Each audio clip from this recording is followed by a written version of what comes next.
दिल्ली, राजस्थान सहित देश के कई राज्यों में कौओं बतखों के मरने का सिलसिला जारी है।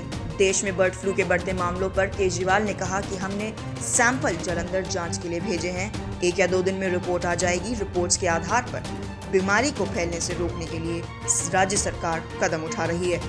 वहीं कानपुर चिड़ियाघर में मृत पाए गए पक्षियों के नमूनों के जांच के बाद बर्ड फ्लू की पुष्टि होने पर कानपुर चिड़ियाघर को 15 दिनों के लिए बंद कर दिया गया है।